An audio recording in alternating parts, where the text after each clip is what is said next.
let me just share my screen. Okay, so can you guys see my screen now? Yes, sir. Okay, great. So first of all, I would like to congratulate all of you. So, well, hindi naman ganun kahirap yung exam nyo. All of you did a great job, okay, in your midterm exam. So most of you got a high score.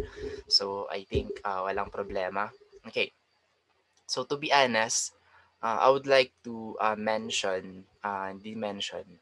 confess. Okay, I would like to confess that I made a fatal flaw. Okay, with the arrangement of your uh, parang topics that need to be discussed on these emerging technologies. So supposedly, okay, yung nakikita nyo sa screen nyo ngayon, dapat pala inuna ko to. Okay, so ngayon lang kasi ako nakaisip ng project. Actually, nung nakita ko yung DevOps, oo nga pala sabi ko, supposedly I introduced this one first to you guys before the cloud computing. Okay, why? Because as you guys can see, this is a like methodology.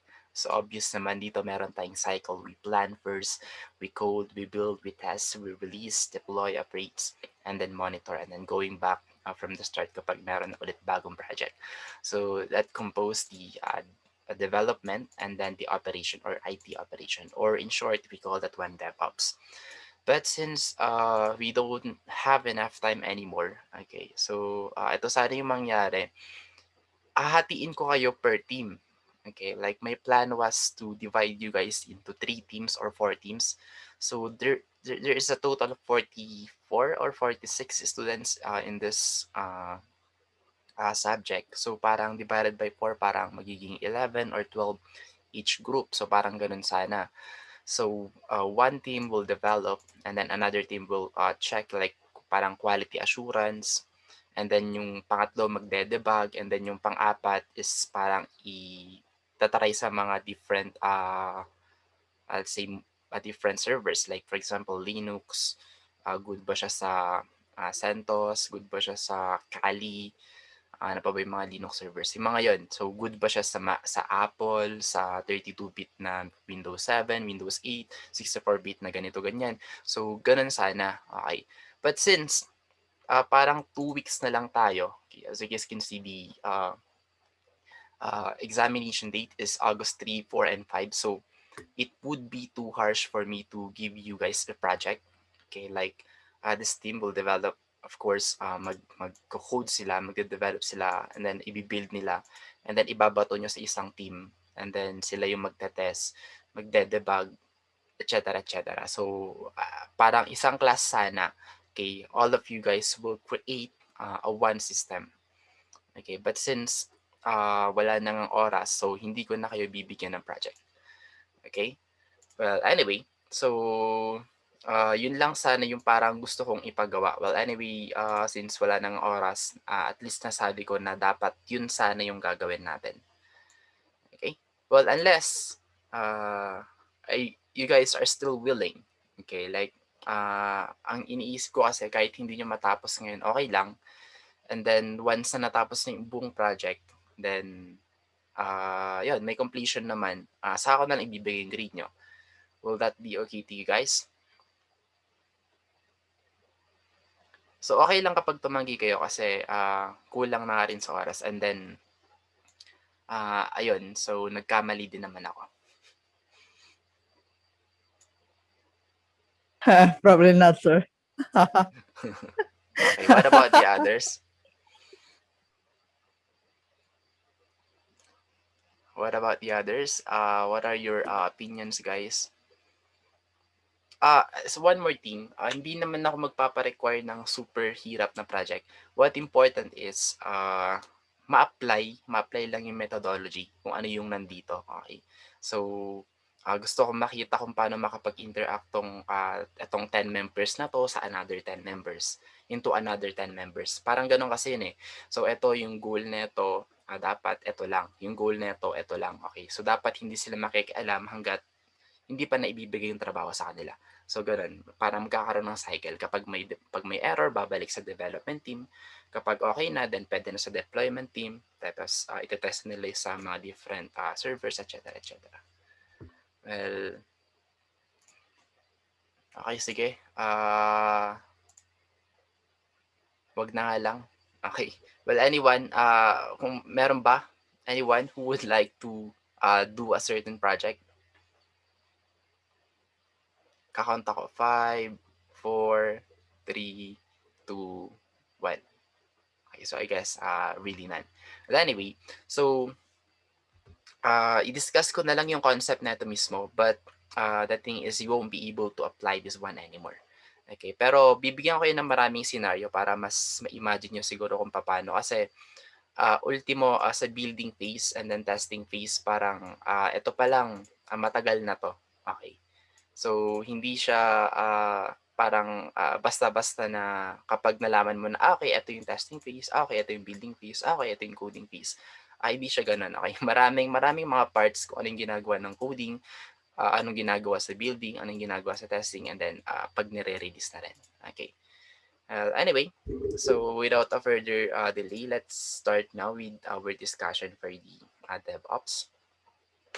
Okay, so let's start with Agile project management or the Agile development. So most of you, I know that you guys already know this one since this has been already discussed by your instructors from other subject already. So ito yung parang pinaka most common na methodology na ginagamit sa computer engineering kasi ito yung the best sa let's say for customers. Let's say for 1:1 or 1:5 customers or 1:10. So let's say for small projects. Okay, so meron tayong planning, of course, designing, develop, test, and then release, and then feedback of your customers. Okay, so parang mag-iterate lang siya na mag-iterate. So as you guys can see, we have 2, 4, 6 steps in here in Agile development. But in here, we have like 2, 4, 6, 8.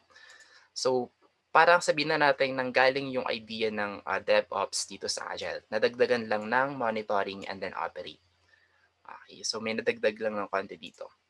Well, anyway, so let's just recall what is Agile. So Agile project management focuses on continuous improvement, scope flexibility, team input, and delivering essential quality products. Okay, whatever we have in here, we also have that one in DevOps. Okay, and then Agile methodology is a modern, flexible approach to project management. It allows you to break large projects down into more manageable tasks. Okay, so ito naman, good pa rin naman siya hanggang ngayon, though meron lang mas bago. Okay, of course, ah, kung ano yung bago, yun yung mas na-improve. Yun yung parang mas maraming, let's say, features na mas okay sa ngayon. Okay? So parang in-improve lang yung Agile, okay, into DevOps.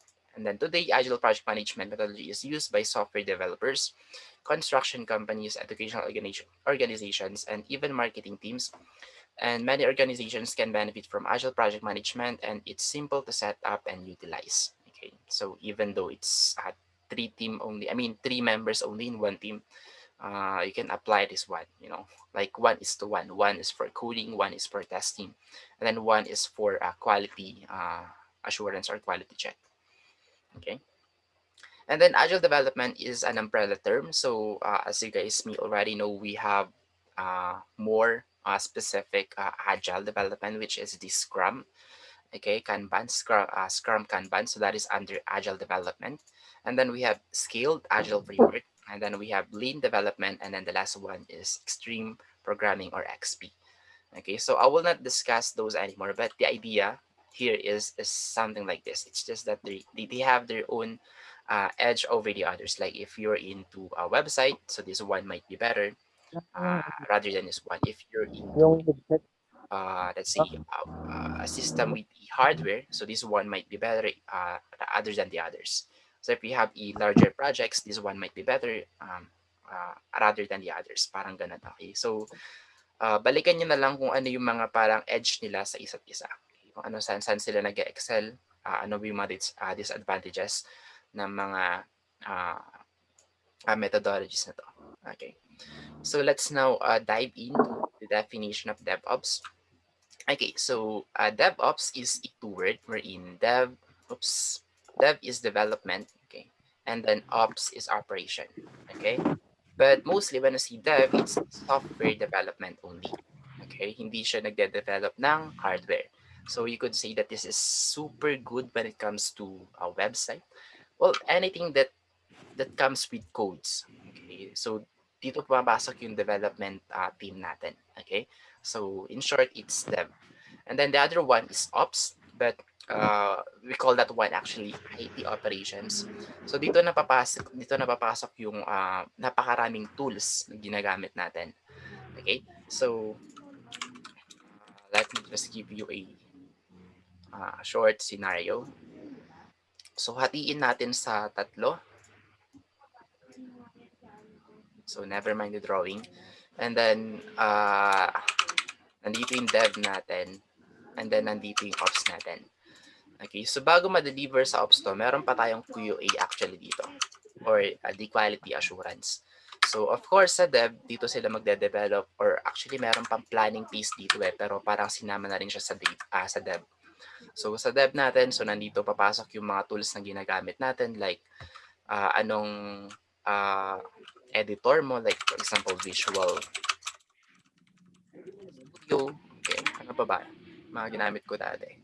Well, any editor that you can think of that you can use to edit a code. Okay, so yun, Visual Studio kasi yung pinaka-common na ngayon. I think lahat pwede na sa Visual Studio. So this is super flexible. You can code here Java, Python, React, okay, HTML, CSS, anything. It's like nandito na lahat, kompleto na.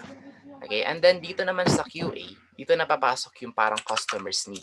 Okay. Ano ba talaga yung parang gusto ng customer, dapat ba ganito yung mangyari, dapat ba ganyan, ganyan, and so on and so forth.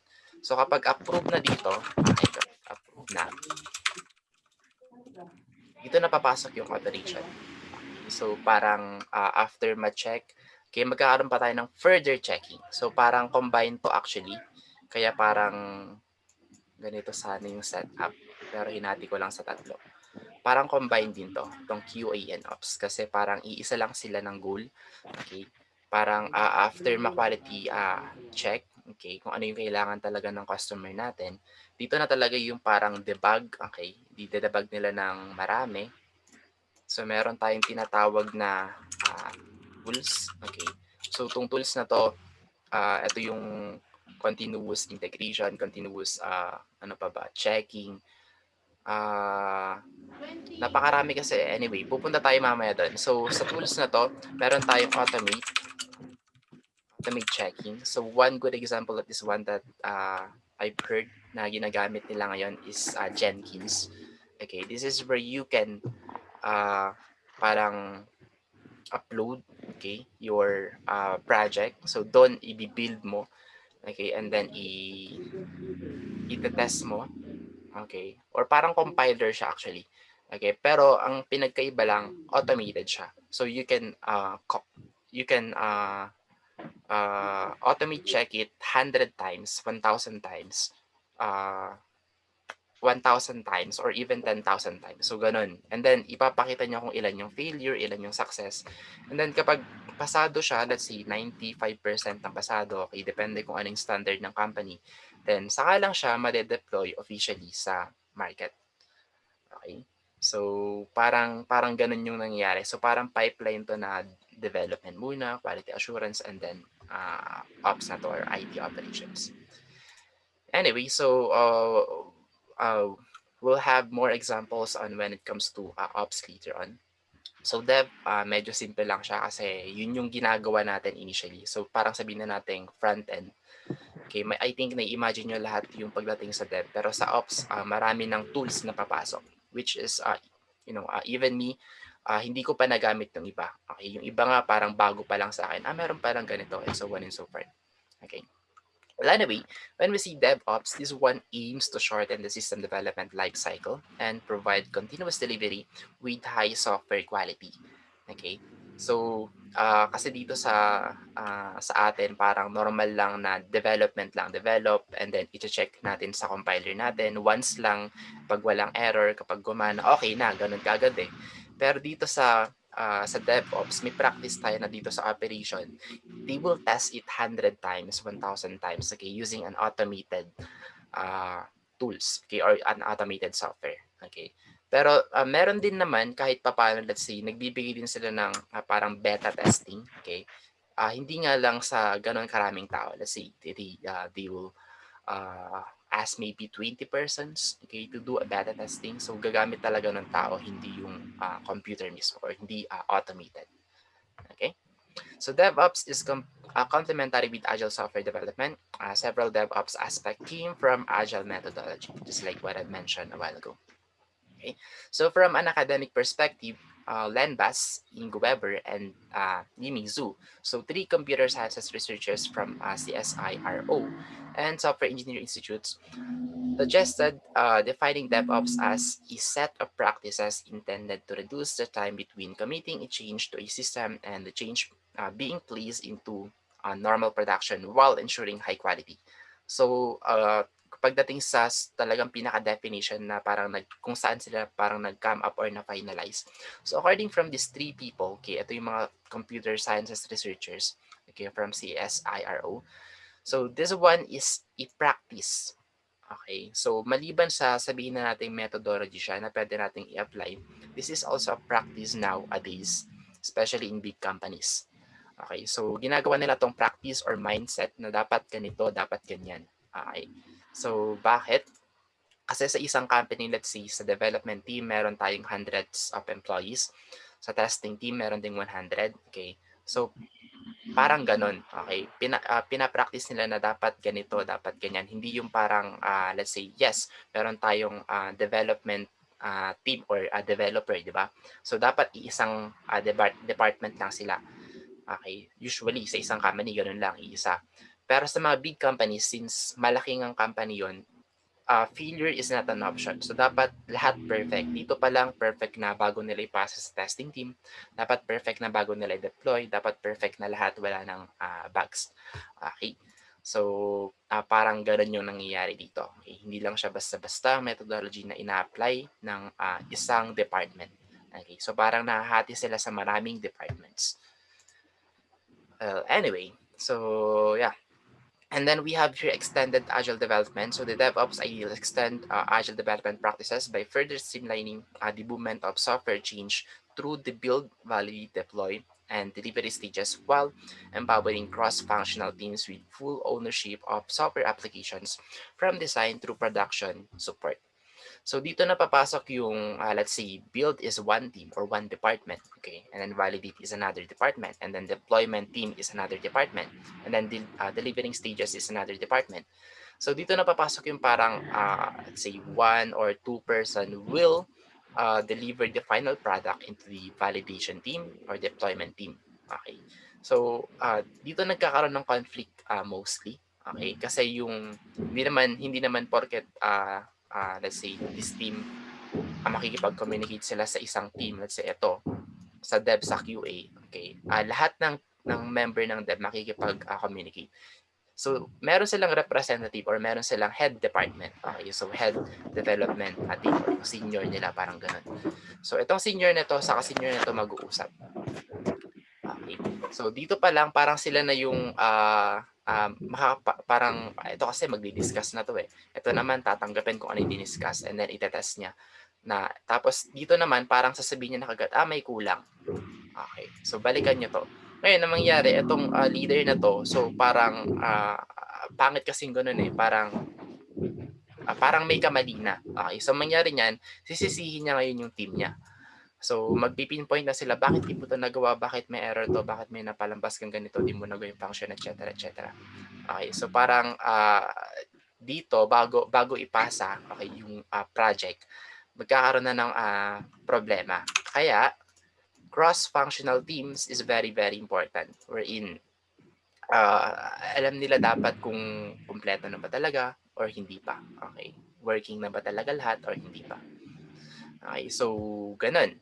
When it comes to delivering your part into that certain project. So DevOps is an IT mindset that encourages communication, collaboration, integration, and then automation.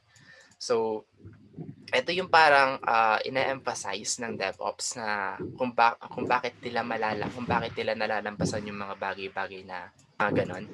Well, hindi ko na alam sa mga companies pero says here that communication is super important. Laging dapat merong communication to this team, to that team. Collaboration, of course, to this team and to that team.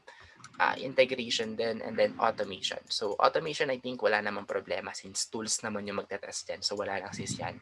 But when it comes to communication, collaboration, and integration, so this is very, very important. Okay. So, among software developers and IT operations in order to improve the speed and quality of delivering software. So, DevOps teams focus on standardizing development environments and automating delivery processes to improve delivery predictability, efficiency, security, and maintainability. Okay? So, kagaya ng sabi ko kanina, parang pinapractice nila to. Okay? So, parang ginagawa nilang standards team nila na dapat ganito kung ano yung nakasanayan natin gawin. Ganun lang. Okay? So, parang nape-predict na ng another team kung ano yung ginagawa natin, kung gano'n tayo kabilis gumawa. Okay? Ano yung parang pwede nating ma-miss. Okay? And so on and so forth. Okay? And the DevOps ideals provide developers more control of the production environment and a better understanding of the production infrastructure. Okay. So, this one seems quite complicated pero parang ganun na nga. Okay. So, napaka-applicable na ito kapag big company yung pinag-uusapan natin, okay, when it comes to perfection. Right. So, what are the challenges DevOps solves? So, prior to DevOps application, development teams were in charge of gathering business requirements for a software program and writing code. Okay, then a separate QA team tested the program in an isolated development environment if the requirements were met and releases the code for operations to deploy. Okay, so I think ito yung diniscuss ko kanina. So, development team will develop the code, okay, and then QA team will check if it's really good for the customer, and then ops is the one that is in charge in more checking, and then of course finally deployment. Okay, nasa kanila yung final phase, kumbaga. Okay? So the deployment teams are further fragmented into siloed groups like networking and database. So each time a software program is thrown over the wall to an independent team, it adds bottlenecks. Okay, so ito rin yun. Ito rin yung isang bagay na pwede nyo sigurong ma-imagine kung ano yung nangyayari sa mga team. So, search natin kung ano yung bottleneck. So, sa mga bumubuo ng computers, okay. Alam nyo itong ibig sabihin ng bottleneck. So, dito muna tayo sa literal na battle. So, let's just say that this is your, let's say CPU mo to. Okay. This area is your central processing unit. High-end yung CPU mo. And then, etong part na to is your graphics card. So, yes, your processor can perform really fast, but your graphics card cannot handle how fast your processor is processing the data.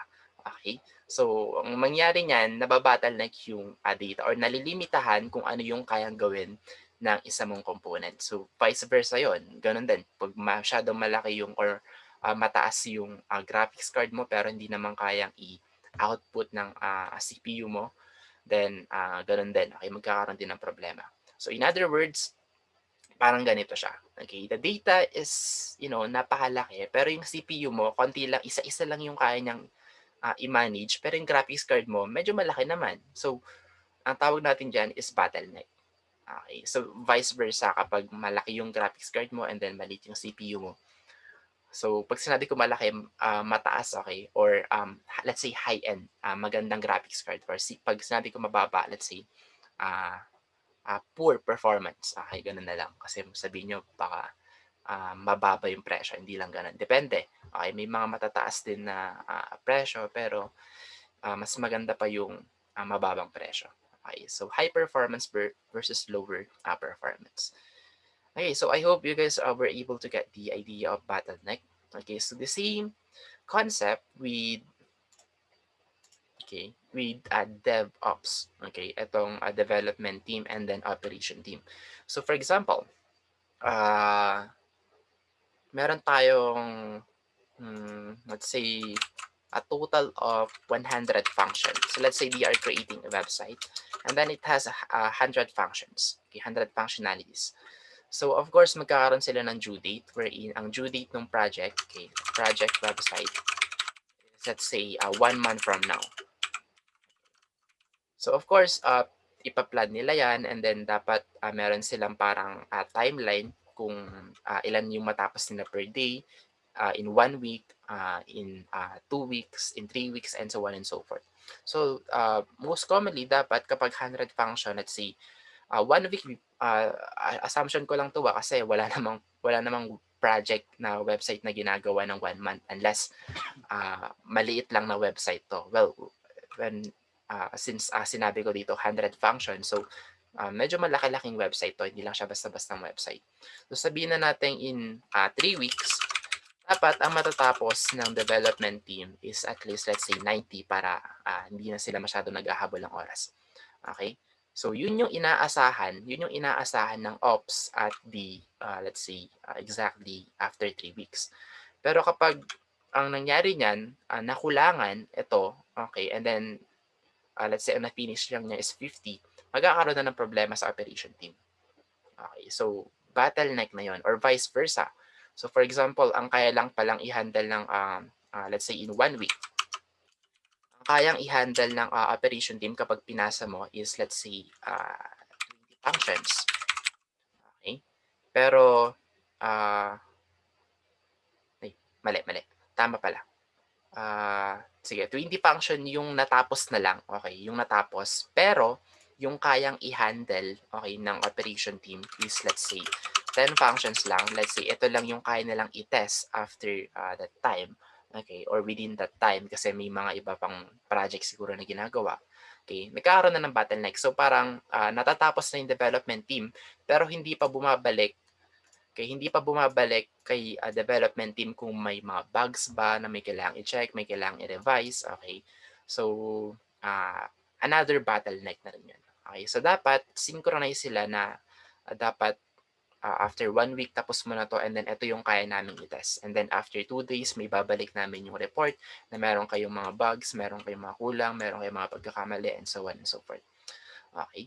So, yeah, that's what we mean by a bottleneck. So, yun yung isa sa mga challenge, okay, ng DevOps na ito.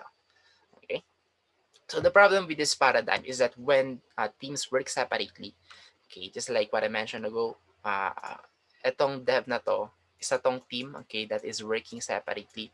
QA is another team, Ops is another team. So, mostly, let's say meron silang project na gagawin nila ng 1 year. Okay. So, of course, tenga muna tong QA and then Ops kasi naghihintay sila ng ibabato ng development team. So, mostly maghihintay sila ng 1 month, 2 months bago may maibato to sa QA. Okay. So, parang ganon. So, dito pa lang parang medyo alanganin na yung buong team kapag sumobra sila sa oras. Let's say, 1 year yung kailangan nilang tapusin project. Pero nakapagbigay lang yung, let's say, development team ng, let's say, functions or codes in 6 months. So parang wala nang ginawa tong QA and then ops team natin. So doon pa lang parang may problema na. So dapat alamin nila kung papaano ba, let's say 2 functions, 3 functions, okay, 1 module, 2 modules, okay, and then ipapass na ba kaagad and so on and so forth. Okay? So, yeah. Dev is often unaware of QA and Ops roadblocks that prevent the program from working as anticipated. And then QA and Ops are typically working across many features and have little context of the business purpose and value of the software. So each group has opposing goals that can lead to inefficiency and finger pointing when something goes wrong. So, parang ang pinaka-pressure dito, okay, is yung dev team at first phase kasi sila yung hinihintay. Pero kapag meron na sa QA and then ayun na nga, kapag sinabi nilang okay na tapos pinasa nila sa operation team pero may problema pa pala, okay, so para magkakaroon ulit ng conflict dito sa team na to. Okay. Pero kapag dito parang na-solve na, let's say bumalik na kaagad sa dev team, pinarevise na kaagad nila bago nila ipasa sa ops team, then I think mas mabilis magawa ng solution. Pero those are just scenarios that I'm telling to you guys. So, depende yon. Hindi ganun yung nangyayari. Okay? So, sinasabi ko lang yung mga possibilities. Okay? So, pwedeng ganun, pwedeng hindi. Pero most likely, may possibility na ganun yung mga nangyayari. Okay? So DevOps addresses these challenges by establishing collaborative cross-functional teams. Okay, so parang ito yung main selling point ng DevOps kung bakit magtatagumpay yung buong team sa paggawa ng isang project. Okay, they always have this collaborative cross-functional teams wherein meron silang meeting or scrum meeting every day maybe, every week. Okay, so laging ganun. Okay, ano ng progress, kamusta na kayo, baka may pwede kaming gawin. Pero mostly kasi kapag sa DevOps, walang pakialaman eh. So, kasi hindi nila trabaho yon, nakafocus lang sila sa job nila mismo. So, mostly talaga, hinihintay lang nila, okay, na dapat kami testing team lang, tetest lang namin, hindi kami magde-develop. Ganon din sa development team, i-develop lang namin, bahala kayo mag-test. Ibato nyo sa amin kapag may problema. Okay? That's your responsibility for maintaining the system that runs the software and preparing the software to run on that system with increased quality feedback and automation issues. Okay? So let me give you guys a scenario. Okay, so this is just a short scenario. So the dev team has a goal to ship as many features as possible and then kicks a new release over the world to the QA team. Then the tester's goal is to find as many bugs as possible. When the testers bring their findings to dev, the developers become defensive and blame the testers that are testing the environment for the bugs.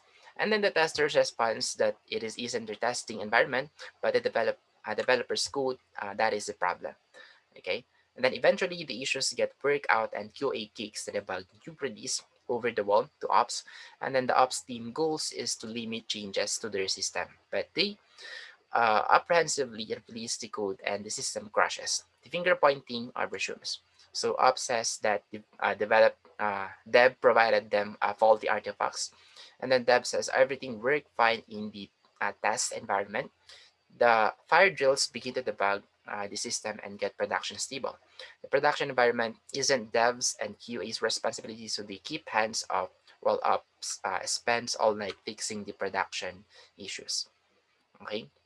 So I hope medyo na-gets yung scenario natin. Pero yeah, parang ganun. Yung development team, they will just develop as many features as they can and then ibabato nun sa QA team and then once it's okay, and then ipapasa na sa deployment team. Pero mostly, ang nangyari kasi niyan, meron tayong na-encounter na let's say, okay siya sa development team, pero pagdating talaga sa testing area, nagkakaroon ng problema due to testing environment. Okay?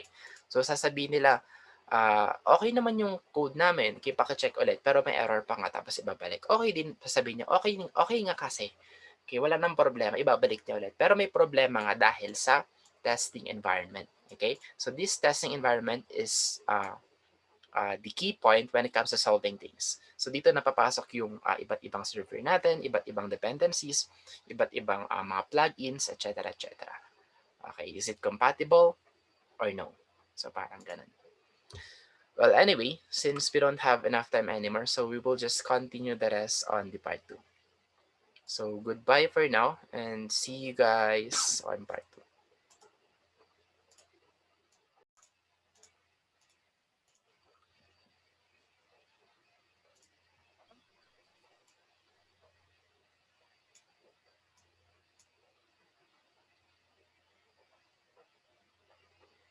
Okay, so let's wait one more minute for the others. So if I'm not mistaken, we're at least 23 on part 1.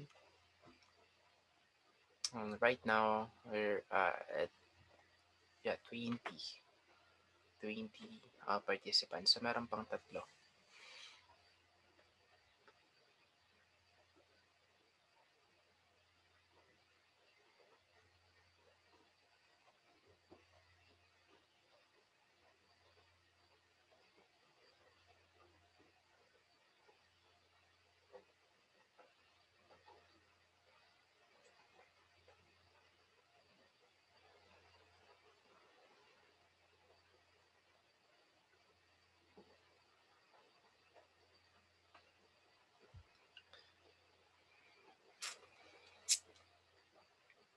so while waiting, maybe you guys have a question or clarification so far?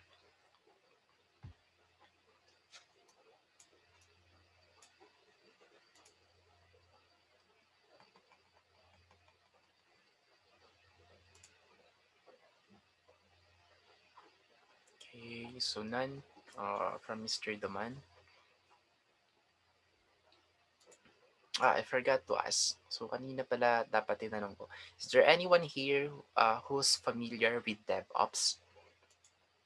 Have you guys heard the word DevOps? Anyone?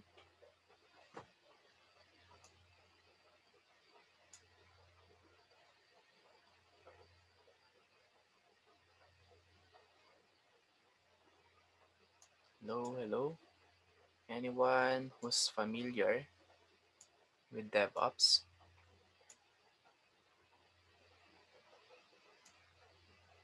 None? Okay, so maybe wala. Alright, so who's first time to heard the word DevOps? Well, I'm sure maybe narinig nyo na but you just don't know what it is. Okay, so first time ni Mr. Samuel. Same with Mr. Joshua. Same with Mr. Brian. Okay, so let's just say that most of you uh, don't know the word DevOps until today.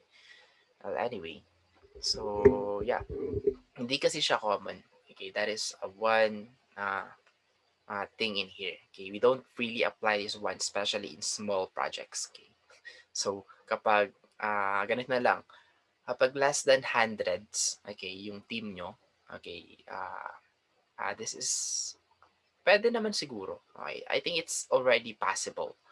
Okay, but your team that is composed of, let's say your company that is composed of 100 employees should be into big, big projects. So when we see big projects, let's see globally or international projects na tayo. Let's see like YouTube, Google, Netflix, ano pa ba? Basta yung mga sobrang lalaking project. Okay? Kasi kapag hindi ka pang international, parang pan pa rin yun eh. Medyo maliit pa rin siya eh. Ano bang tawag na term doon? I forgot the term. Pero hindi pa siya considered as a big company. It's still a small company. Okay? Well, anyway, so let's now continue. So, 22. So, merong isang nawala. Anyway, so going back here. So, yeah, parang ganun yung scenario. Okay, so gagawa yung dev team ng code, magde-develop ng maraming features, and then ibabato sa QA team, and then they will check it. And then eventually parang magkakaroon ng problema kasi nga dun sa testing environment kasi magkaiba sila ng let's say platforms or operating system, mga plugins, mga dependencies, or mga uh, kung ano pa man yung mga naka-install doon na wala pala doon sa isang system. Okay, so may mga ganun. And eventually, the issues get work and the QA kicks the debug, new release over the wall stops. Okay? Dito naman, yes, magkakaroon tayo ng mga changes, pero since napag-usapan na nila yung mga features na dapat ganito lang. So, if possible, nililimitahan nila yung mga sobrang lalaking changes. Okay? Kasi dito magkakaroon ng problema. Kapag nag-demand yung ops team na let's say dapat ganito to, hindi dapat ganyan. Okay, magkakaroon ulit ng problema. Okay, so dapat kung ipapabago, maliit lang. Okay? So, maliban na lang kapag talagang maling-mali yung ginawa ng development team. Okay? Pero hindi kasi siya makakapasa sa or hindi mo na siya mapapasa sa ops team kapag hindi pa na-check ng QA. So, dapat yung QA na yung nag-check kung mali ba talaga yung isang functions or features na dapat may major changes.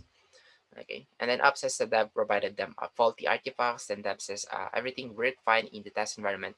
Then the parallels begin to debug the system and get production stable. Okay, so eventually they will be able to solve that. So kung ano man yung method nila, they will be able to solve that one.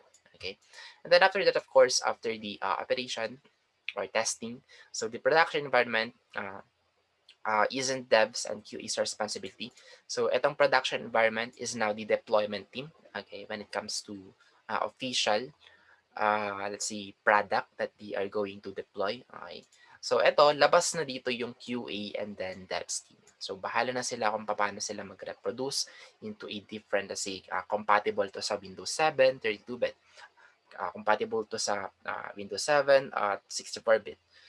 Okay, and so on and so forth. So sila na bahalang manipulate ng data or nung code kung paano nila gagawing compatible yon sa mga environment na meron tayo ngayon. Okay. So another thing in here is the software team meets prior to starting a new software project, and then the team includes developers, testers, operations, and support professionals. So this team plans how to create working software that is ready for deployment. Okay, so we call that one software team under the DevOps, or in other words, let's just say that the development team. Okay, so ito sila. And then each day, new code is deployed as developers complete it, and then automated testing ensures that the code is ready to be deployed. So, gaya ng sabi ko, magkakaroon ng automated testing, magkakaroon ng beta testing. So, yun, hanggang sa pumasa na yung code mismo or yung mismong project. Okay. And then, blah, blah, blah. May sequence pala, may bad. So, sabi ko na tinetest siya ng via automated and then via a small number of users. So, mauuna muna yung automated. Okay, kapag pasado na sa automation, let's say 1,000 times na tinest using that tool or that software, magkakaroon tayo ng parang beta testing. Well, of course, manggagaling din sa company nila siguro. Okay. So, i-deploy nila to sa small number of users. And then hanggang sa na-monitor nila, na-check nila, stable ba, wala na bang problema, then saka na nila talaga i-deploy officially. Okay? So here's the goal of DevOps. Just like any other methodology out there, okay, it's quite the same with the DevOps.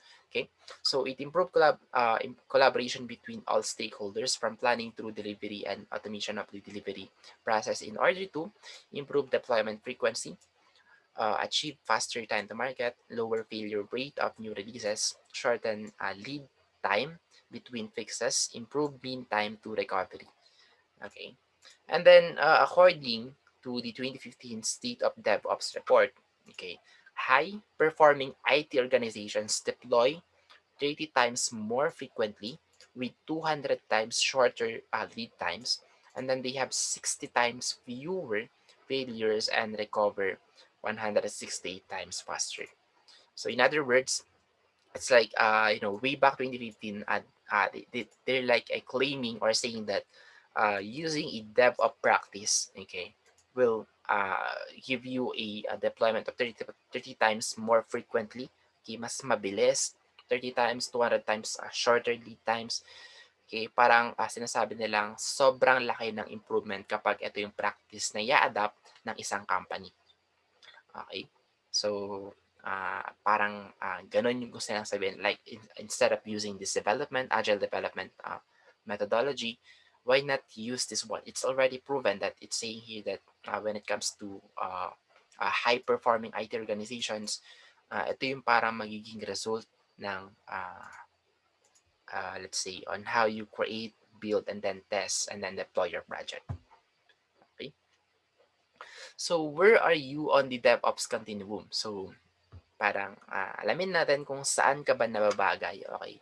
So, what is continuum? Means a continuous sequence in which adjacent elements are not perceptibly different from each other, although the extremes are quite distinct.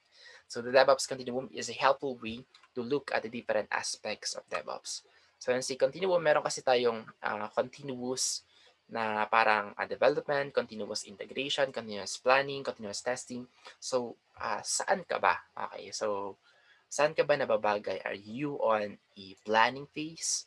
Okay, so are you good with ideas? Okay, thinking of a new, okay, and then better ideas, okay? Or are you on a collaborative development, okay? Or are you on a continuous testing team, continuous release and development, continuous monitoring, okay? Collaborative customer feedback and optimization? Well, of course, uh, ito, kahit isa or dalawa or lima lang na tao, kunin niya lang yung summary, okay?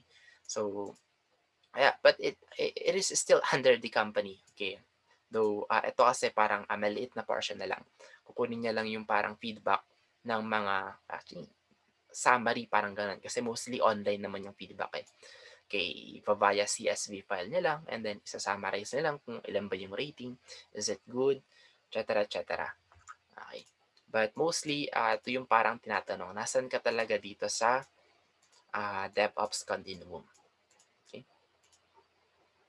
Well, anyway, so ito yung parang stages natin when say DevOps Continuum. So we have this automation perspective and then culture perspective. And then we have the continuous integration and then continuous delivery and then continuous deployment. So kung papansin niyo, dito pa lang yung parang let's say hindi lang naipakita planning phase and then building phase and then continuous integration of each module or each features. So eto maliit pa lang kasi siyempre dito pa lang nag-uumpisa hanggang sa palaki ng palaki of course. The more that you integrate things, it will become bigger and then hanggang sa naging dito na siya sa deliberation area and then hanggang sa parang kino-compile na lahat-lahat hanggang sa mapunta na tayo sa deployment team. Okay, which let's say the total uh, or the final project already. Okay. And then, bago natin mabuo to, okay, so meron tayong dalawa. Okay, we have the left side area which is the automation perspective and then the right side area which is the culture perspective. So ito, dalawa to na mag-check, hindi pwedeng isa lang.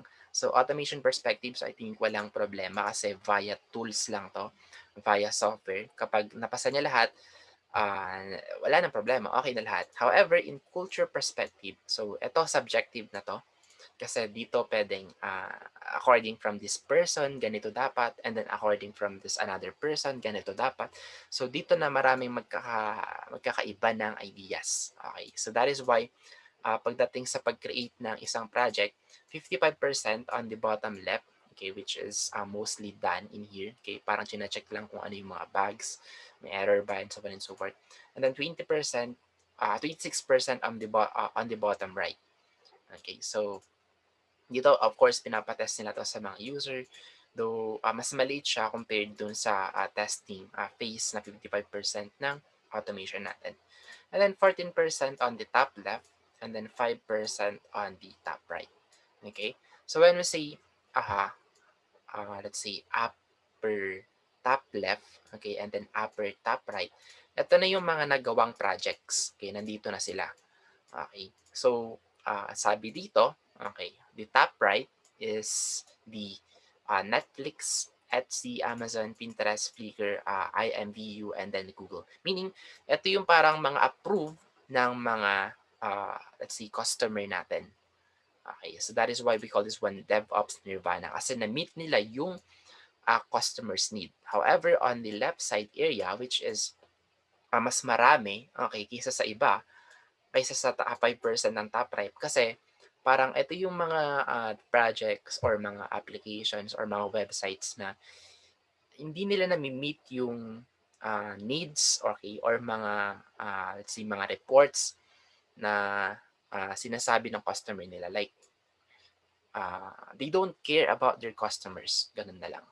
Okay, so only a few companies is really taking care of their customers kasi alam nilang sila yung bumubuhay doon sa application nila.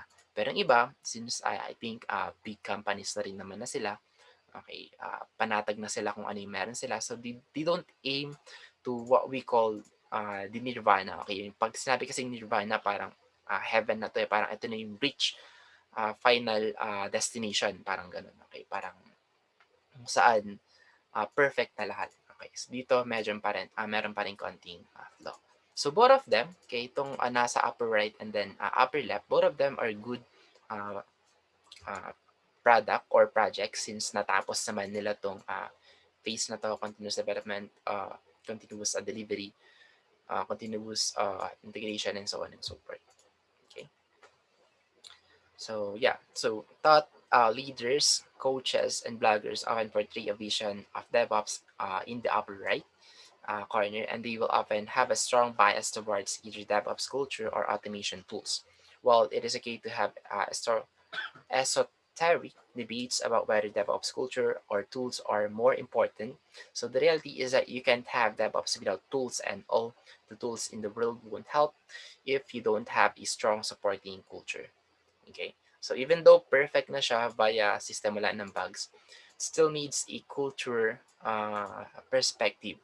Okay? So dapat makuha mo pa rin yung taste mismo ng customer mo. So kahit nasabihin na natin pangit yung taste nila pero yun nga yung parang needs nila or gusto naman nila, then I think walang problema. So that is why this one is quite a little bit biased.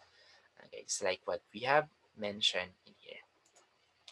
So another important point is that moving up and to the right takes the time, and many organizations' first step will be a blend of culture, tools, and continuous integration. So don't be discouraged when you read an article about how if you're not doing DevOps unless you're deploying all the way into production without any human intervention. So kapag hindi tao yung gagamit, okay, maybe it's an automated thing or computer or an AI, well, pwede ka dito sa purely automated perspective. But of course, in our world, yung mga gumagamit ng projects is humans. Okay, so dapat meron tayong blend of cultures, and then yan, so dapat meron at meron to. Okay. So hindi mo makukompleto yung isang project without the blend of culture of the people who's going to use your project. Okay. So na-mention na to kanina, naulit lang. So I will not discuss this one anymore.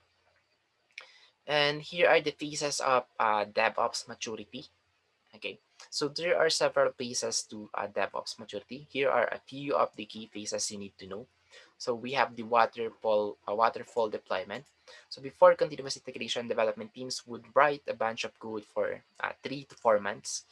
So see, sabi dito ng let's see, if you're going to use a waterfall development, 3 to 4 months kang magko-coding. Well, that depends on the company or on how large the project is. Okay. So then those teams would merge their code in order to release it. And then the different versions of code would be so different and have so many changes that the actual integration step could take months. Okay, so ganun din kapag naipasa mo na sa QA team or sa ops team kung paano nila i-compile or i-build. Okay, so it will also take months before they can finalize everything. Okay, due to dependencies, okay, different platforms, okay, maraming mga factors kung bakit ganun katagal. Okay, so this process was very unproductive. Okay, so sa waterfall deployment to So uh, continuous integration, kapag meron ka nito, okay, when we see continuous integration, it's like you are now lessening, okay, this kind of 3 months of waiting, 4 months of waiting, and then another 1 month of waiting.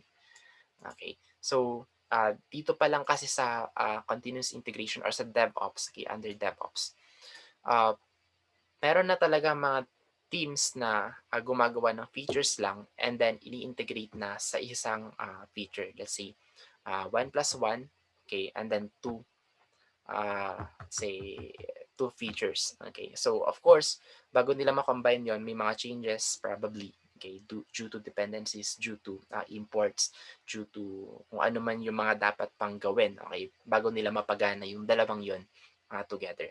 Okay, so in here, when we see continuous integration, it is a practice of quickly integrating newly developed code. So pag may bago, ibabato mo kagad. Pag may bago, ibabato mo kagad. And then, bahala na yung compiler, paganahin yon as one. So let's just say that under this dev team, let's say 50 of them, or yeah, 50 of them, and then let's say hinati pa yung 50 na yon into 10 groups each. So let's say a total of 5 groups. And then each group will create i-feature. So, let's say a total of 5 features. Ibabato nila yon lahat sa QA team or dito sa buong ops team na to. And then, bahala na silang mag-compile as one. Okay, so dito pumapasok yung CI natin na tinatawag natin or continuous integration. Hanggang sa wala na rin magiging problema since natetesta rin kagad nila kung may problema ba or wala. So DevOps didn't come up with this term. So continuous integration is an agile engineering practice originating from the extreme programming methodology. So they still adapted this one on agile development. Okay, and then the term's been around for a while, but DevOps has adopted this term because automation is required to successfully execute continuous integration. Continuous integration is often the first step down the path toward DevOps maturity.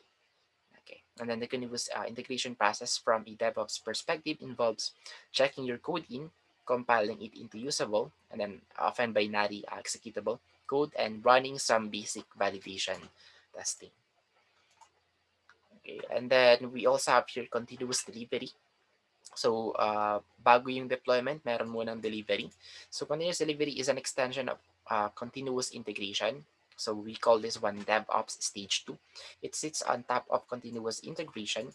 When executing continuous delivery, you add additional automation and testing so that you don't just merge the code with the main code line frequently, but you get the code nearly ready to deploy with almost no human intervention. It's the practice of having the code base continuously in a ready to deploy state. So, ayun, more testing. Okay, after testing, after merging, tapos tinest nila sa continuous integration, continuous delivery will add another testing phase. Okay. So parang ito na yung parang final testing phase before the official deployment. Okay. So ready to deploy state. And then finally, we have here the continuous deployment. So continuous deployment, not to be confused with continuous delivery. So we call this one now the DevOps Nirvana kasi ito na yung final project wherein approved na ng lahat, wala ng problema. So it is the most advanced evolution of continuous delivery. It's a practice of deploying all the way into production without any human intervention. So teams that utilize continuous delivery don't deploy untested code. Instead, newly created code runs through automated testing before it gets pushed out to production. So, in other words, bago natin i-deploy lahat-lahat na, so dito manggagaling, or dito parang ito na yung magdidikta kung okay na ba lahat. And then, hanggang sa official na okay na sila, and then, let's say, okay na sila, gawa na sila, let's say, one of them, let's see, is a Netflix, Etsy, Amazon, Pinterest, Flickr, or any other big companies. Okay? So, ito yung mga gumagamit ng practice na ng continuous deployment. So, kapag merong, let's say, update na kailangan, yung team nila, ina-update nila, syempre agad-agad. And then, ide-deploy din nila agad-agad. So, let's just say that every day, okay, nagtatrabaho itong mga to para gawin yung next update. Okay, or yung next upgrade or improvement ng kanilang system mismo. Well, of course, that always depends on the customer's need. So, doon pumapasok yung parang QA natin. Okay, quality assurance. So while DevOps Nirvana is often not the end goal for most enterprises, they often focus on moving towards continuous delivery. Okay. So what are the values of DevOps? Okay. So DevOps focus heavily on establishing a collaborative culture and improving efficiency through automation with DevOps tools. So under these values, we have two in total. Okay, so we have the so-called tools in DevOps and then culture in DevOps.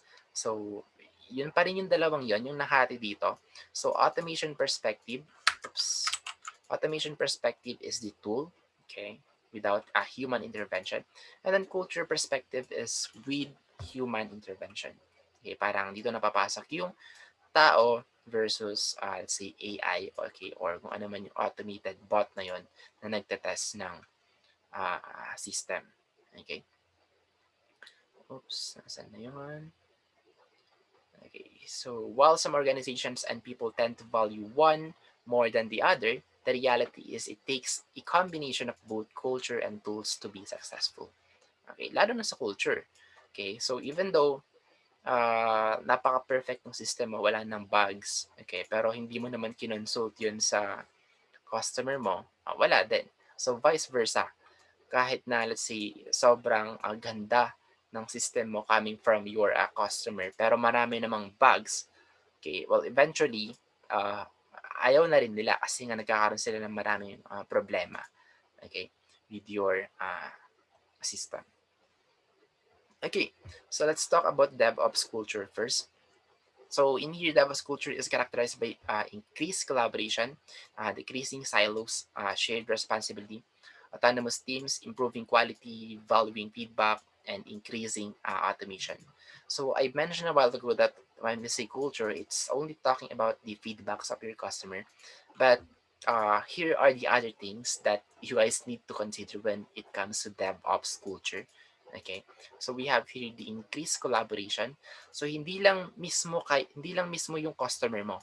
Okay, dapat kayo-kayo din as a team, okay, under one DevOps team. Dapat dun pa lang sobrang ganda na ng collaboration niyo. So at kayo mismo yung parang key, okay, kung paano ba magiging perfect yung project. Okay, kasi kapag may sama kayo ng loob sa isa't isa, let's say itong QA team, sinabotage niyo yung dev team, kaya pinasa niya na kagad sa ops team.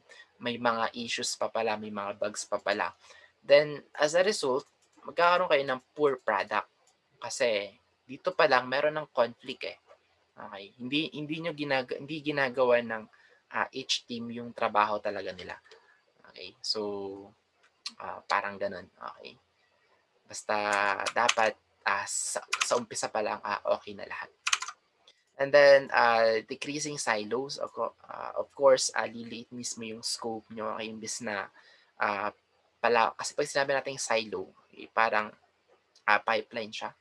Okay, wherein mas malaki, mas maganda kasi mas maraming nagagawa. Pero kapag hindi maganda yung collaboration nyo dito, well, of course, liliit yung mga bagay-bagay na pwede nyong gawin.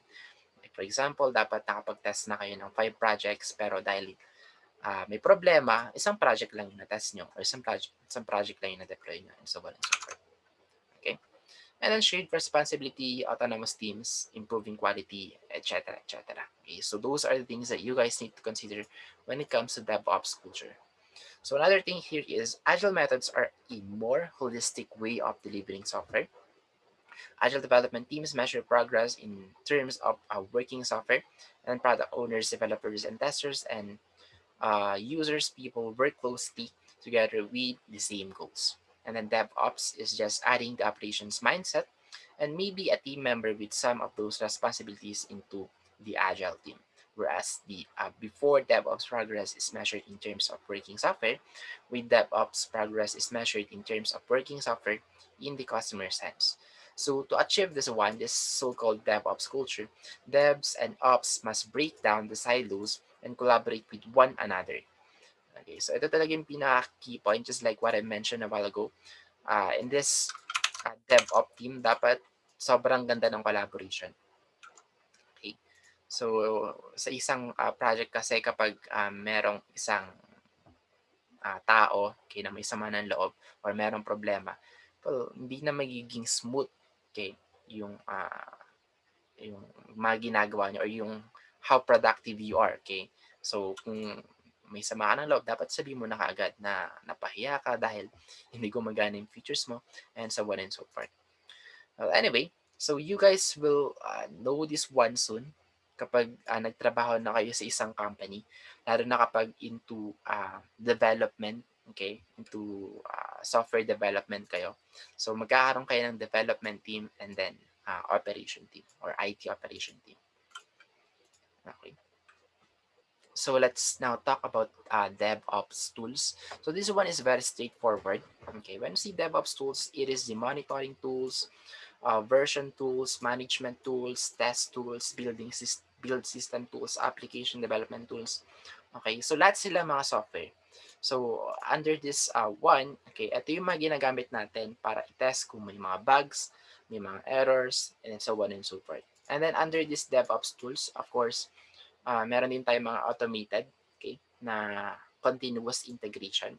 Okay, so system mismo yung gumagawa nun, hindi tao. Though, pwede naman, kaso nga lang matrabaho, lalo na kapag from time to time may changes. So that is why we have this tool to let this application compile, okay, this feature to this feature to this feature, or to this module to this module, and so on and so forth.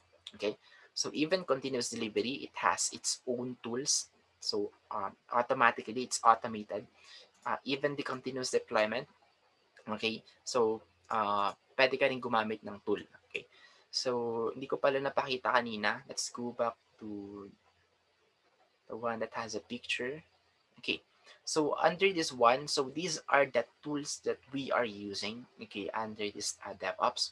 So planning, coding, so meron tayong Git, okay, GitLab, GitHub, okay, we have Jira, okay, we have Eclipse, and then under build, we have this Maven, so hindi ko alam kung ano to. We have Gradle, okay, so ito yung mga common when it comes to as a compiler. Okay, and then for testing, we have JUnit, SE, we have the Jenkins for release, Bamboo for release. Under deployment, we have Puppet, Chef, and Ansible, SaltStack, okay, and so on and so forth. Okay, so all of those that you guys are seeing, okay, those are the tools that we can use, okay, under this release, deploy, operate, and then monitor.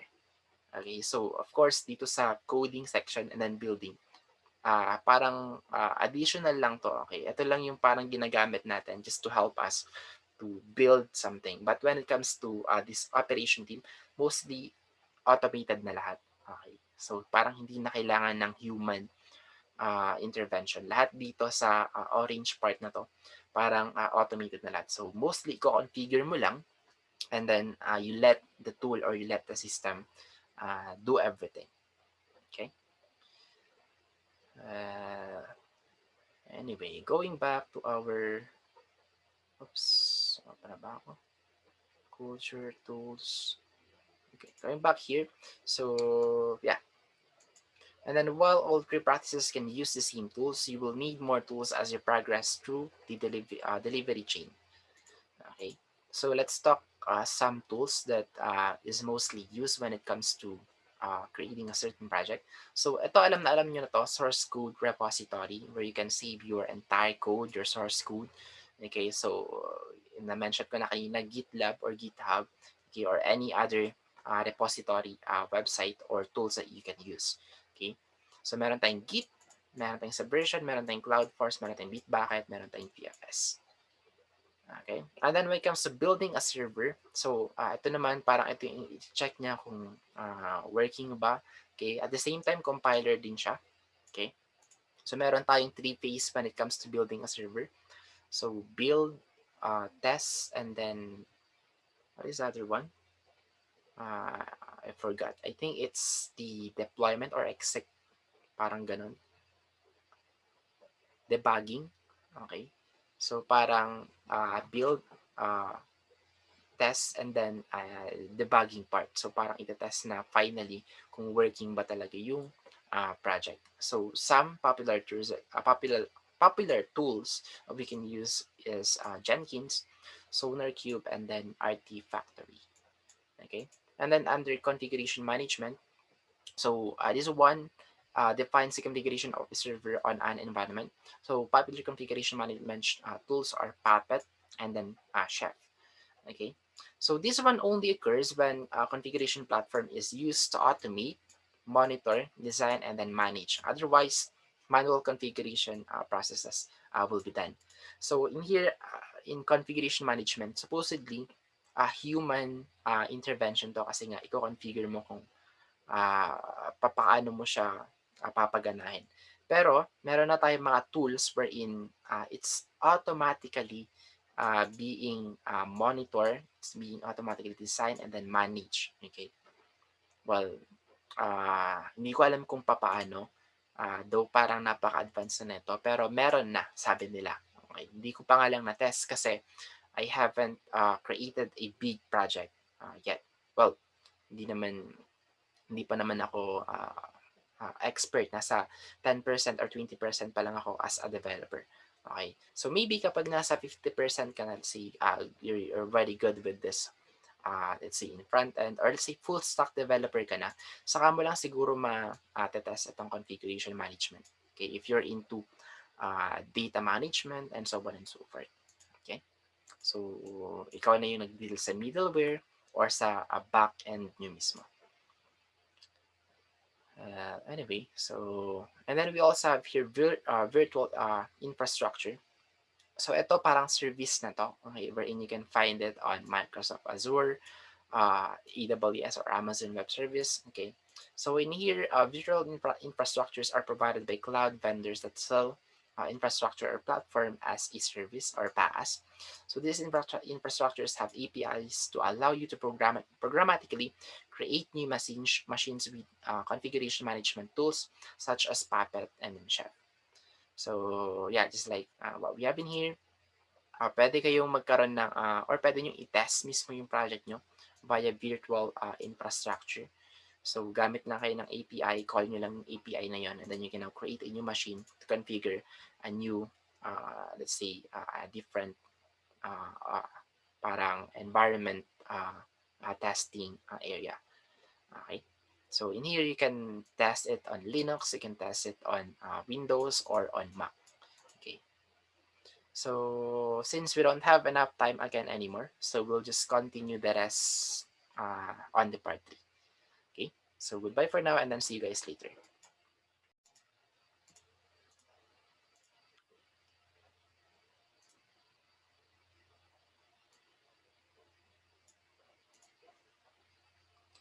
Right, so hello again.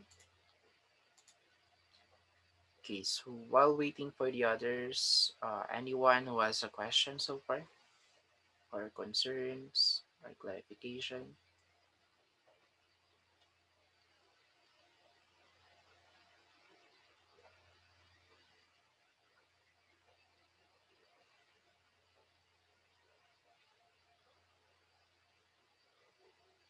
Questions? Anyone?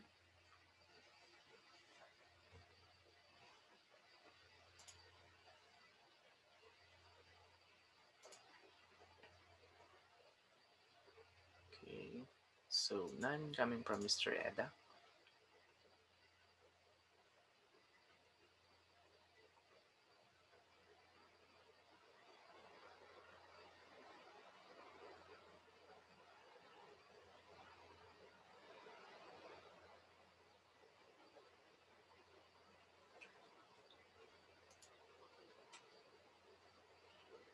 All right, so let's now continue our discussion. Okay, so let me just summarize this virtual infrastructure. So in here, you can automatically send it to your cloud infrastructure, build the environment, and then run all of the tests without human intervention. So this is just another testing phase that you can apply under DevOps. Wherein again, this is another tools that is free from human intervention. Okay. And then we also have here test automation, which is kind of similar with this one, though this one focuses on automated testing in a specific uh, working system or a working environment only. Okay, so DevOps testing focuses on automated testing within your build pipeline to ensure that by the time that you have a deployable build, you are confident it is ready to be deployed. Okay, so you can get to the point of continuous delivery where you are fairly confident without any human intervention that your code is deployable without an extensive automated testing strategy. So popular tools are Selenium and then Water. Okay. And then we have here pipeline orchestration. So pipeline is like a manufacturing assembly. Okay, so dito parang ano lang to, parang standard or parang pinaka-final checking na lang kumbaga. Kumbaga, ito na yung pinaka-final talaga. We have test automation. Okay, pero dito sa pipeline orchestration, this is the time that you will say that I think I'm done. Okay, so all the way to the time that the code gets deployed in the production or a late stage pre-production environment. So, dito may chance pa rin na let's say sabihin na natin hindi ka pa tapos, okey. So, parang, may chance pa rin, okey, na may gagawin ka pa kasi nga, initial, let's say version pa lang naman yun ng application mo. So, after maybe 1 week or 1 month, you'll go back on those, phases and then before you could say that, you will, uh, say that I think, I'm done again, okay. Kasi kapag, natapos ka na sa test automation, so parang sabihin mo ng, "Finally, natapos na yung trabaho mo." Okay, well, we call that one, pipeline, orchestration, okay.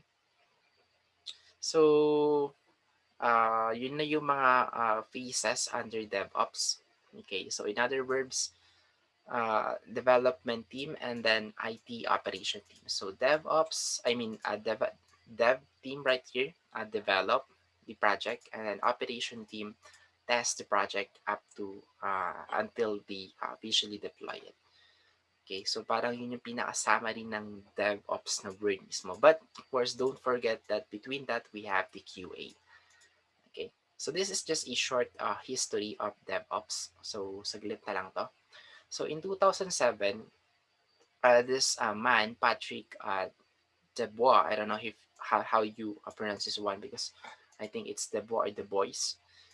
Okay, so he is a software development consultant, had a goal of learning all aspects of IT over 15 years. Patrick had taken as many different roles in IT in order to work in every role of an IT organization and gain a holistic understanding of IT. So he worked as a developer, network specialist, system administrator, tester, and then project manager. So as you guys can see, for over 15 years, he has already, done many things, in his life, okay, as a software, developer. Okay, so, isa siyang, software development consultant in a, one company. Okay, and then meron siyang parang naging problema. Okay, parang lagi na lang sinasabi niya ng, where is it one?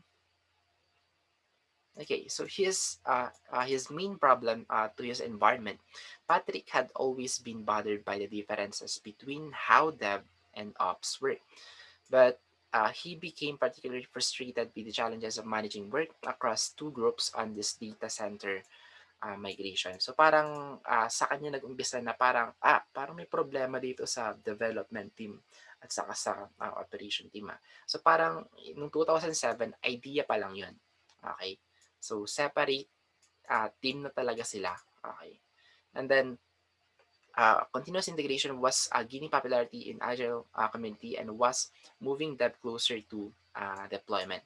But there was still nothing other, that fully crossed, the divide of dev and ops. Patrick was sure there had to be a better way for these two teams to work together.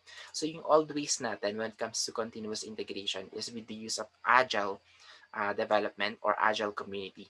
Yun na kasing parang, nauna. Okay. So kagaya ng sabi ko, yung DevOps, nanggaling mismo siya or nag-base mismo siya sa agile, development. Pero in old ways before, okay, so, meron pa rin problema, though this one is already their, practices before, okay. Pero naisip ni, Patrick, sabi niya, baka meron pang mas better na practices na pwede nating i-apply para mas mapaganda yung, relationship ng development team sa ops team natin. So at year 2008, so we have here Andrew Schaffer posted an idea for an agile infrastructure, birds of a feather session of the Agile 2008 conference. So Patrick Dubois saw the pause and went to the session. So unfortunately, he was the only one who showed up, and then the idea was poorly received that Andrew didn't even show up to his own discussion. So itong si Andrew, Schaffer, so nag-post siya ng idea na dapat meron ganito ganyan. And then may pumunta si Mr. Patrick, Debois, pero hindi naman, ah, ah, sumupot, ito si, Andrew Schaffer. Pero, later on you guys will see that, kung sakali sigurong hindi rin pumunta 'to, wala tayong tinatawag na DevOps ngayon. Okay, so sila yung naging dahilan Mr. Patrick and then Mr. Andrew, are the founders, okay, of this idea at DevOps. So fortunately, Patrick was so excited to see that someone else was interested in solving the challenges of dev and ops working together. Okay, that he tracked down Andrew and he decided to start a Google group named Agile System Administration. And then at the year 2009, we have this Mr. John Alspo, senior of etc. etc. So Flickr siya sa nagtatrabaho. Ito. And then we also have Mr. Paul Hammond, okay, which is a director of engineering at Flickr. So I wasn't able to find a picture of Mr. Paul Hammond kasi magkakaibang tao. So hindi ko alam kung saan siya doon. Okay. Anyway, sa dalawang to, okay, meron silang uh, presentation, okay, at the O'Reilly Velocity Conference in San Jose. So they call it 110 plus deploys per day, dev and ops cooperation at Flickr. So the presentation laid the groundwork for how dev and ops can effectively work together to improve software development. So pinanood to ni Mr. Patrick, okay? And then, saan na yun? Nagkaroon siya ng sarili niyang conference. So, coming from the idea, okay, of this one, 10 plus deploys per day, okay, which is dev and ops cooperation at Flickr. So, nagkaroon, parang naisipan niya, maganda yun okay, why not we don't adapt that one in general. Ito kasi, sa Flickr lang, sa company lang nila. Itong naisip ni Mr.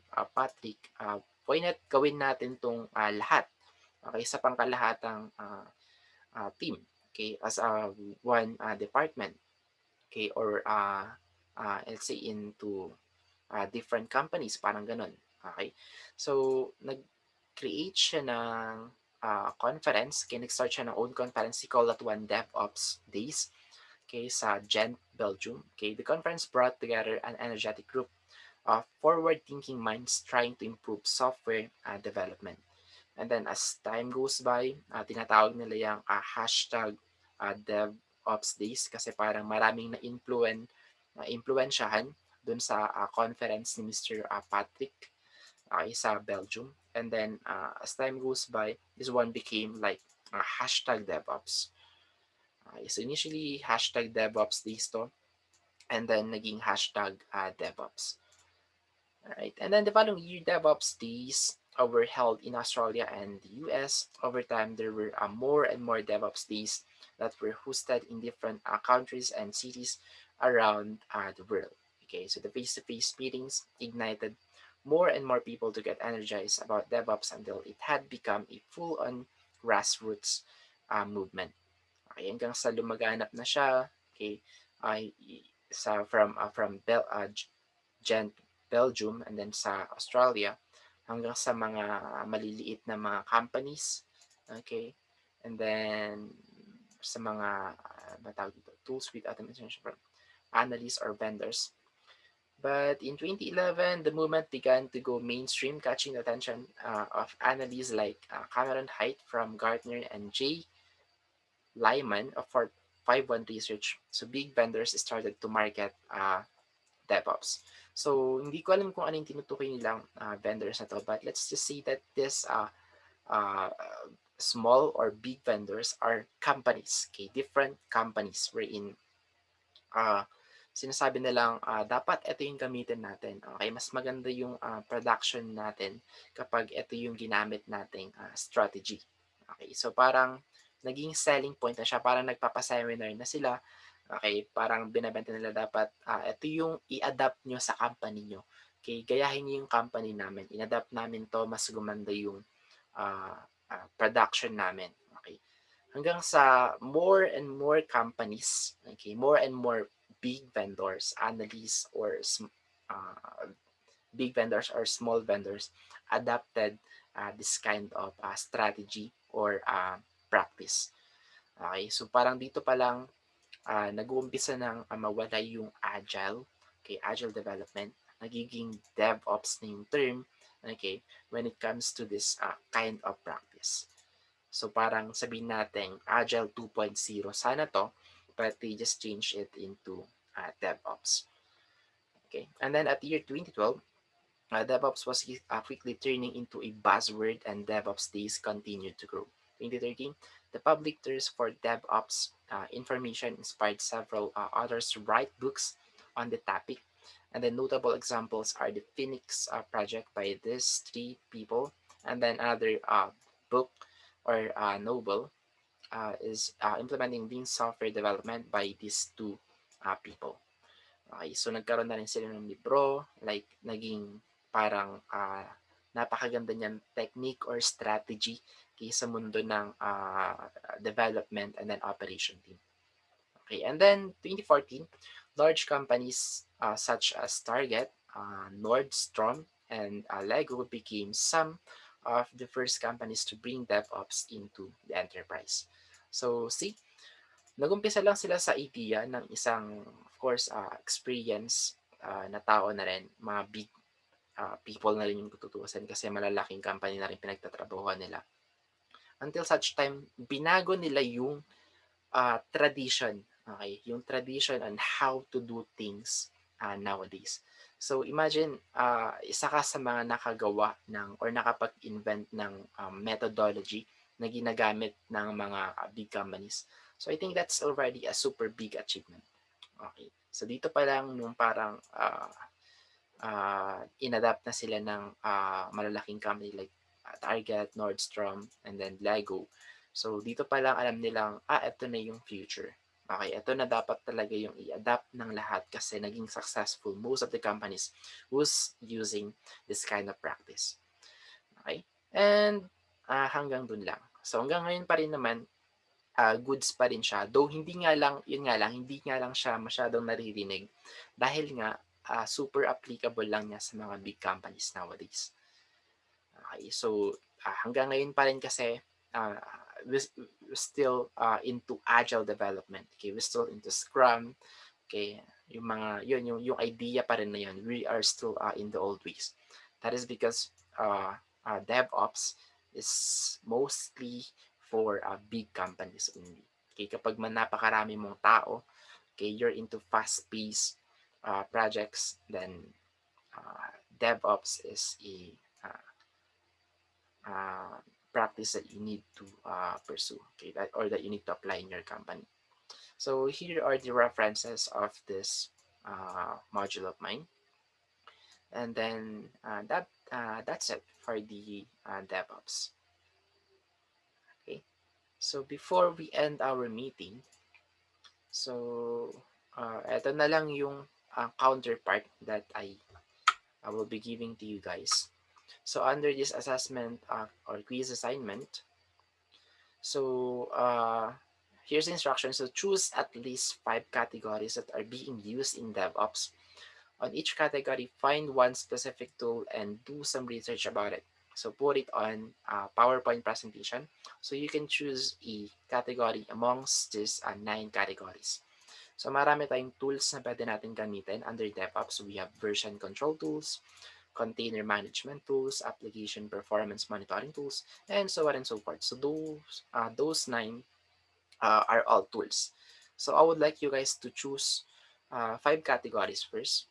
Okay, and then each of those category, so marami kasi. So under this category, meron tayong 5 tools, 10 tools. Okay, so just choose one. Okay, for that specific category. So dapat 5 categories, and then you have to discuss, okay, or on each tool you have chosen, write a short history of it, kung kailan siya nag-umpisa, sino yung mga founder, alam niyo na to, yung mga basics, okay, when it comes to history. And then the definition or purpose of that tool, and then how do you use that tool, and then give a step-by-step short demo. So include pictures to make it easier to follow. So this is recommendable. Mag-include kayo ng pictures pagdating sa demo, hindi lang word, para kung ano yung makita nyo siguro sa YouTube, okay, yun na lang. Take a step-by-step picture of that one, and then i-paste nyo na lang dun sa PowerPoint nyo. Para lang may pakita nyo yung demo mismo ng specific tool na yan. And then lastly, your conclusion or thoughts on that tool. So was that helpful with your project? Okay, or to someone's project? Okay, so ano yung parang naging benefits ng tool na yon sa project ng isang company or ng isang tao. Okay?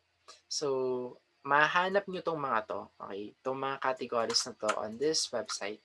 Pakita ko na lang. So, here under the list of Devops tools, we have version controls. So, meron tayong GitHub, Bitbucket, GitLab. Okay, so you can choose one of those only. Okay, on this container management tools, we have Docker, Kubernetes, Mesos. So mostly tatlo lang. Pero marami pang iba. Hindi lang mga yan yung container natin. Hindi lang to yung mga repository tools natin. Okay, and so on and so forth. So under this performance monitoring tools, we have Prometheus, Dynatrace, App Dynamics, and so on and so forth. So, pwede kayong pumili mismo dito. Okay, and then one good thing, okay, this is a group, okay, group activity. So, kung ano yung group nyo dati, so let's just stick with that. Okay, so yun pa rin yung group nyo hanggang ngayon. So, each group will just submit one file. So, dito, anong pa rin, hindi ko nababaguhin yung pangalan. Okay, basta kung group 9 kayo, group 9 pa rin kayo. Okay, kung group 3 pa rin kayo. Okay, so, yeah. I hope kita nyo itong nasa upper right ko.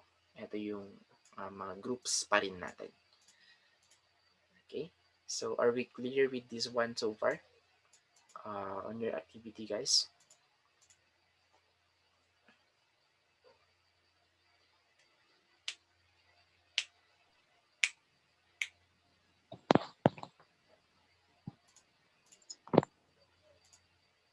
Okay, so madali lang to, kaya nyo to. So ito na lang yung the reason why I would like you guys to search more about tools. Ito kasi yung mga gagamitin nyo when it comes to, applying DevOps. So instead of letting you create a certain project and then let you guys test one of these tools, okay, so i-search nyo na lang, okay, and then I would like you guys to learn on how to use that tool. Though hindi ko na i-require kung paano siya gagamitin. Tulong nyo na lang sa sarili nyo as a computer engineer, okay, kung paano nyo siya gagamitin sa mundo ng programming, okay, or developing a certain project. And then lastly, we have here case study number 3. So in here, of course, you'll be given a fact and then a question. So I will leave the reading part to you guys, but the due date of this one is the same with your research work, okay, which will be due on August 5. Okay, and then next meeting, we'll discuss real quick, when it comes to augmented reality, virtual reality, and then mixed reality. So, saglit lang to since I think alam nyo na to mga to. Very, very common na to nowadays. Okay? And then after that, final exam nyo na. Okay, so yeah, that's it. We still have Tuesday, Friday, 2 more meetings left. Okay, 27 and then 30. Okay, so do you guys have a question so far or clarification?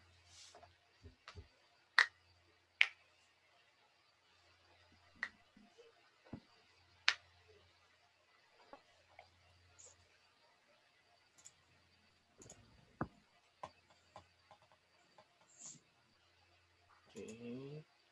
Alright, so if you guys don't have a question anymore, then just give me thumbs up and you guys may now go. And thank you for those who came and then participated in this meeting. Okay, so keep safe and goodbye.